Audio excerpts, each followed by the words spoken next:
Welcome to One Tired Teacher, episode 201, How to Incorporate Christmas into Your Science Lesson, a Look Back. So today we will be looking back at episode number 56, actually, which was Hands-on Christmas Science.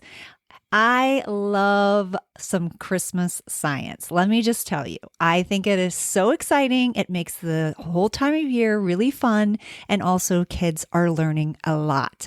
Plus they are engaged. And when we have them engaged, we can avoid all the crazies that take place at this time of year.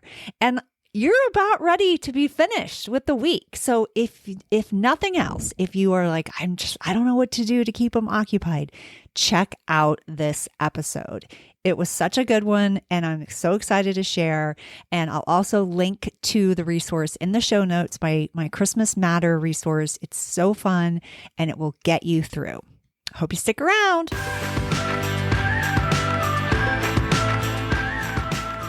Welcome to One Tired Teacher. And even though she may need a nap, this teacher is ready to wake up and speak her truth about the trials and treasures of teaching. Here she is, wide awake. Wait, she's not asleep right now, is she? She is awake, right? Okay. From Trina Debery Teaching and Learning, your host, Trina Debery. Hey, so we're getting ready to take a look back at episode 56. Come and join me. Welcome to One Tired Teacher, episode 56, Hands-on Christmas Science. It's that time of the year and we are heading towards Christmas. It's crazy, isn't it? And we just finished Thanksgiving. We got all the way through, crazy Halloween. And now we are really in for a treat for the next couple of weeks because I don't know about you, but I know for me that school can be insane at this time of year. So I think it's really important that we find some hands-on, high engagement activities to keep those little guys ready for learning and maybe a little bit distracted from all the presents. I hope you'll stick around. Hey, so I'm excited to be here today talking about hands-on Christmas science because I love hands-on activities and anything that gets kids thinking and exploring and learning. Like that's my kind of thing for sure. Before we get started, I do want to say that I hope you had a really happy Thanksgiving and that you are taking a little bit of time for yourself each day in the next couple of weeks because it can be really crazy intense. And then we get up to the break and it's like hustle, hustle, hustle craziness with our family. And we miss out on some of that time where we really need to just take a breath. So make sure that you get a chance to take a breath at some point and look around at all the things that are going on and just be in the moment. It's really important that you do that. So how are we going to get through this crazy time of year? I don't even know sometimes, but I will tell you that last year on One Tired Teacher on episode 4, can you believe it? Episode 4, that was a really long time ago. I did an episode called Surviving the Weeks Before Winter Break. So if you need some really good tips on what you can do to get through the break, like ideas for engaging lessons, Christmas makerspace moments in literature, how to incorporate those ELA standards into the season, and even some hilarious research findings, then you are going to want to check out episode 4 on One Tired Teacher. I also did a blog post called How to Guarantee Survival the Weeks Before Christmas Vacation, which is essentially the same thing. But you know me, I like to talk, so I added a lot to the podcast that was not in the blog post originally. But however you like to take your content, every once in a while, we need a little silence and we need a little bit of reading time. I know for most of us, we are on the go, busy, and listening is our best way to get that information. So, but I wanted to remind you about that. I'm going to link to both. I'm going to link to the episode from episode 4, and I'm going to also link to the blog post, and you can take it any way you want. But today we are going to talk about Christmas science because I think it's really fun. So there are tons of ideas and examples out there in the world of TPT and in the world in general, especially if you go on Pinterest and you search for things. It's crazy. You really get overwhelmed sometimes. So I wanted to tell you a little bit about a unit that I created called Holidays Matter. And it is based on the standards for solid liquids and gases. It's really based on the second grade standards. And I think you could stretch this. I know you could do it in first grade if you were focusing, if that happens to be what you focus on in your grade level. And I know that you could also do it in third grade as well. But we're really talking about solids, liquids, and gases, and we're not talking about plasma, just FYI. And the big ideas are what is matter and what are solids, liquids, and gases? How can you observe and measure properties?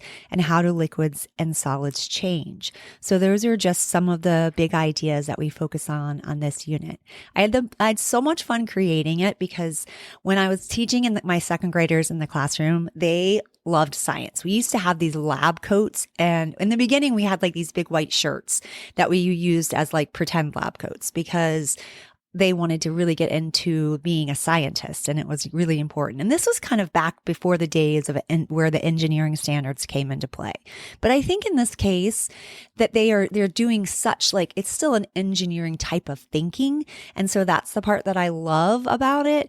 But I will say it was back before those days. So they had this lab coat and then eventually I ended up getting, and I don't remember how I got it, but I ended up getting these real lab coats. I mean, not like real, like enough to be real. Like they buttoned up the front and they were long and like kids looked so cute in them. They were so fun.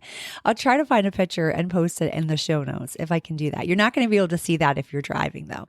So, but I'm going to try to find one because it was so adorable. And then we would make these in the beginning of the year, we would make these lookers, because I wanted them to think about how they looked at the world around them and how they were always asking questions and being curious and discovering new things.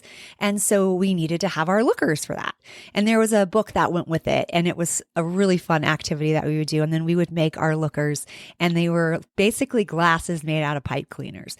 So they were so funny, and they were really fun and cute, and everybody would put on their lookers and their lab coats, and we'd get ready for science, and it was fun. It was just so much fun. And they just looked like, very serious scientists who were ready to get to work. So that was super fun. So I had the standards of the science standards, and I knew that I had to cover those particular big ideas that I just mentioned. What is matter? What are solids, liquids, and gases? How can you observe and measure properties? And how do liquids and solids change? And it's states. So we're looking at states of matter. So I knew that I had to cover those things, and I wanted it to be as fun as possible. And because it was and I've done this unit in two different versions. The original unit was created for Christmas time, but then I went back and I redid the unit and I did it for Halloween.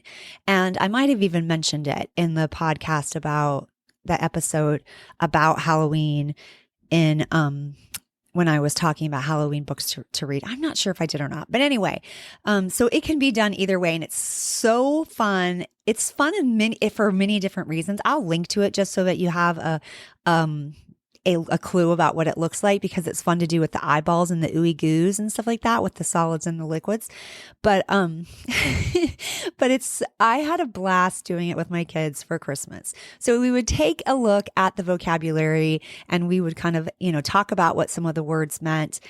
And I always had like a snowman's words. Like these are the words that the snowman came up with. So that's how we made the like vocabulary part really fun. And then they have like of states of matter. 'Twas the states of matter. This was the 3 states of matter. That's what it's called. And they have like a Christmas scene, and they've got various objects in the scene where they have to label it. Is it a solid, liquid, or gas? And it's really fun. And so like something, for example, that might be a gas, because I think a gas can be really sometimes it's hard to see. I use steam from a hot chocolate a hot cocoa cup that was in the scene, and that was like one of the gases. And then air is obviously a gas, so that was an interesting thing to do. Liquid was fun because it's the milk that we give Santa for his, when he's coming to our house, when he's coming to leave the presents. And then there's tons of solids, like that's super easy. We've got the fireplace, and we've got a Christmas tree and presents, and the list goes on and on. But I think that can be really fun. So you talk about some of these vocabulary words and some of these things, and they start to like see that what these things mean. Now, if I were going to do it differently in this day and age, I would want to like maybe have some of these things out, maybe some of these Christmas items out, like Christmas cookies and milk and hot chocolate and stockings and things like that. And I would have them like exploring with that first before I even told them what they were, just to get a sense of what they already know and kind of engage them and let them think about what they would want to do and what they already know and like what they want to learn about. Like, I think that's a really important aspect. And when I was teaching science, I feel like it's long ago. It really wasn't that long ago. I feel like I didn't necessarily have as good of a grasp as I feel like I do now on like the 5E model and understanding the importance of self-directed learning and of exploring first. And I always believed in engaging the kids. Like I would create videos and things like that, that I would introduce a topic because I wanted them to be excited about what was to come. It was almost like a trailer for what we were getting ready to learn about. And it was just like to pump them up and get them excited. So I always believed in that part. But the exploring part, like you go through for so long and you think about, everybody's always telling you, scaffolding, and we've got to give them the prior knowledge. And I'm like, I'm really starting to second guess that type of thinking, because I love to watch kids and their natural curiosities and really going from there rather than front loading them all the information, just seeing what they already know, because we're really surprised. We would be surprised at what they already have figured out in their world, like just living life. I mean, I think that requires a lot of play and exploration. And sometimes we're not offering that as much to kids as, no, I definitely don't think we are as much as we should be. But, and I won't get on my soapbox about that, but I will say that I think it's such an important part of kids like learning through play and learning through life. But if we allow them the chance to explore before we front load them, then we're really getting an authentic picture of what they already know and where they are and where they need to go. And I think that that's interesting. So I might have done that a little bit differently then. But anyway, so one of the activities, and I'm going to describe it like to you because I'm going to give it to you for free. You can download it in the show notes, and it's just one of the activities that's included in Holidays Matter. The whole rest of the unit has 3 to 4 actual experiments that are really fun for kids to do. And my kids had the best time. I am actually going to try to include pictures of that because they had a blast. And so for the first, and then that will give you the vocabulary words and the essential questions and all that good stuff that you might need for an administrator or maybe even for yourself to help you think through it. So the first thing that you do, and the first experiment is the reindeer explore matter. And that's where they're investigating solids, liquids, and gases. And this is where you could actually start. You might even begin with this rather than with the vocabulary words, because now you're getting a chance to put them in the situation and let them investigate. So it says, what can you observe and infer about what is inside the stocking? And so they're like, what are inside the stockings? And what kind of materials do you need for this? You need 3 stockings with 3 balloons inside labeled A, B, and C. You need 3 plastic cups labeled A, B, C, and then you need some scissors. Now this is, I did it per team, and then I let them rotate the jobs of somebody, and I'll get to that in a second. Rotate the jobs, but you could do it individually. You could do it as just one of those sets and do it as a class observation. Although I highly recommend you let partners or teams, and maybe even partners, work together, because the whole collaborative idea of science and engineering is something that I think we really need to take advantage of. And it's a life skill. It's a life skill of being collaborative with others and working with others. And their facial expressions when they're making predictions and then when they're making observations, it's so fun to watch, and they kind of need to experience it for themselves. So I don't think a class demonstration is the way to go.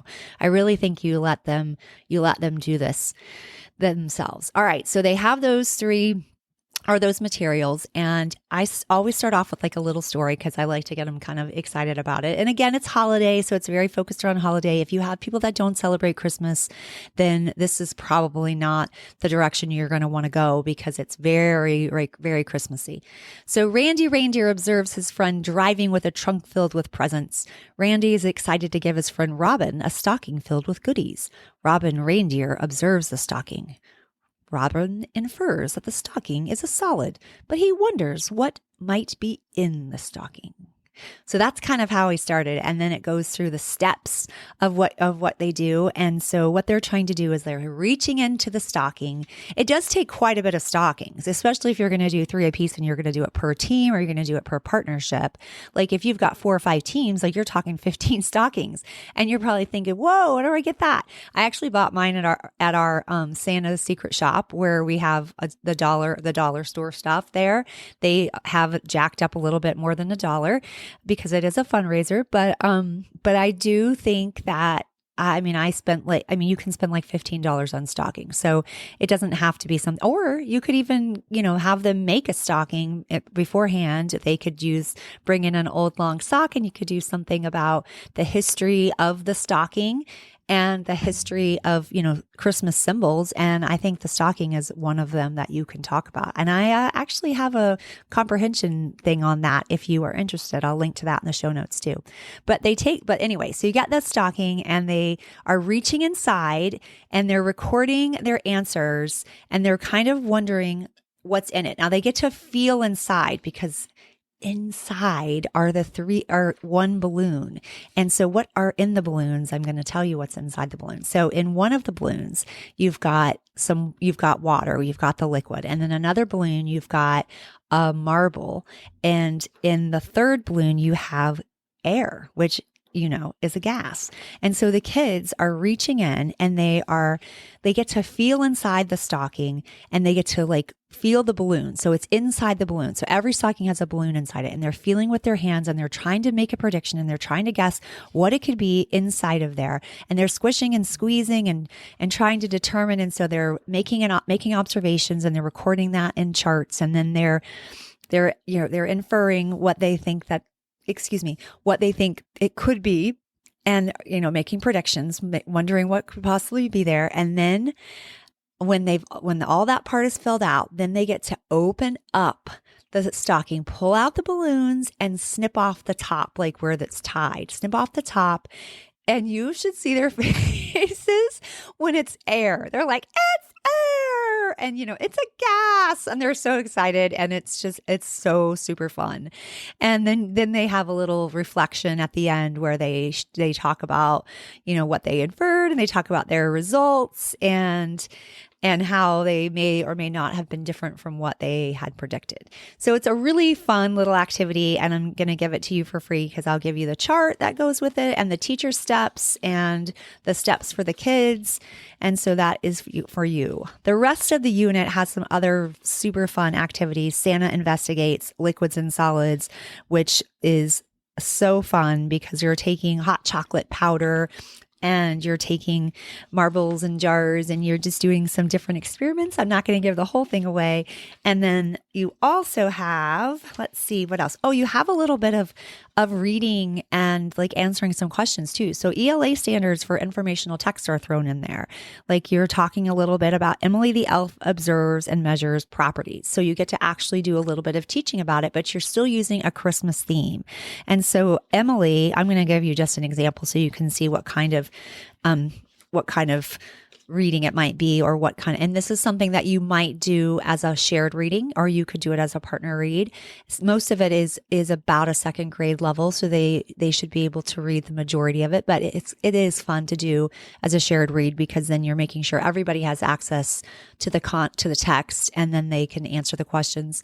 So Emily can observe matter. She sees a beautiful Christmas tree. The tree and lights are matter.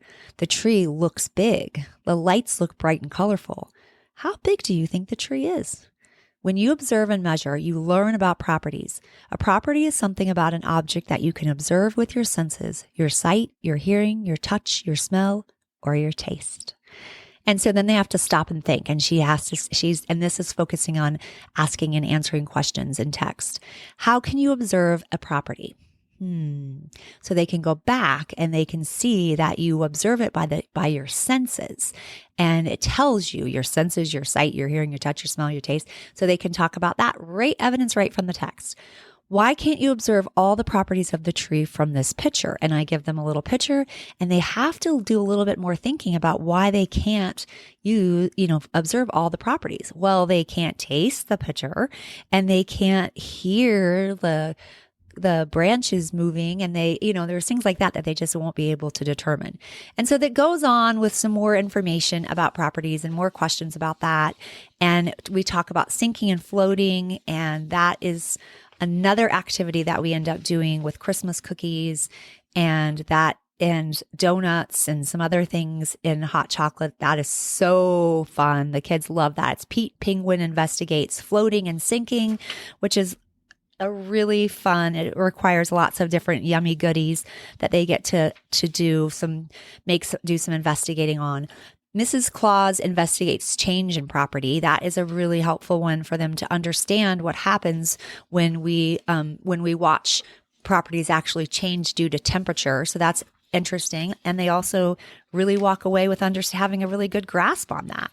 And there's a lot more reading. And then it even has a Winter Williams Big Ideas checkup, where you get to check on those big ideas, to check for understanding and make sure that they have understood the concepts. So it's a super fun, engaging activity to do at Christmas. And it takes a very common science topic and really brings it to life. I hope that you enjoy it if you plan on giving it a try. And at the very least, if you want to do the free activity, that's really fun. And I hope that your students enjoy it. There's so many different ways to engage your kids and to bring the holidays into it. And I'm telling you, if you try to keep it out, it's so hard to keep it out of your classroom, because there's so much going on at that time and it's all over the place. And the kids are just they're like crazy cats, wet cats. I don't know. cats that have lost it. And that's what it feels like. And so if we can engage them and we can excite them about what's happening with learning, then we have a much better chance of making it through the next couple of weeks. All righty. Well, this one tired teacher is hoping that I can get through the next bit of time until we hit that Christmas vacation. Until next time, sweet dreams and sleep tight.